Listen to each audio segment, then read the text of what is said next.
Après sa résurrection et pendant 40 jours, Jésus s'est montré vivant à de nombreux témoins.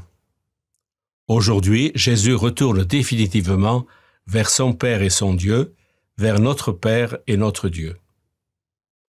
Les apôtres restent là. Ils regardent vers le ciel.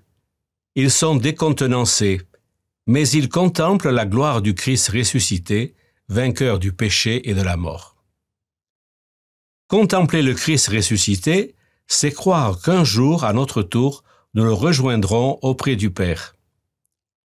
L'ascension du Seigneur met en nos cœurs l'espérance que nous serons pour toujours avec Dieu dans la joie du ciel.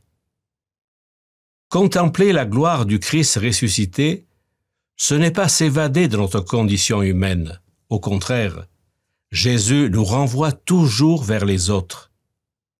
Tu vois ton frère, tu vois ton Dieu, disait Clément d'Alexandrie au 1er siècle du christianisme.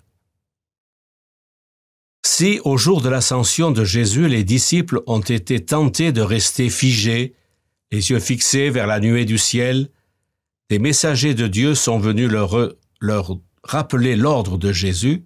Allez donc! Les apôtres ne fuient pas ce monde où Dieu les a placés. Ils partent jusqu'aux extrémités de la terre pour annoncer la parole de Dieu et bâtir l'Église du Christ. Leur tâche est immense, mais ils ne sont pas seuls. Jésus ne les abandonne pas. Il est avec eux, il les comble de son Esprit Saint. À notre tour, depuis notre baptême, nous sommes engagés dans la mission de l'Église. Avec la force de l'Esprit Saint, animés par l'espérance de rejoindre le Christ, nous annonçons et vivons l'Évangile, cherchant à aimer et à servir notre prochain.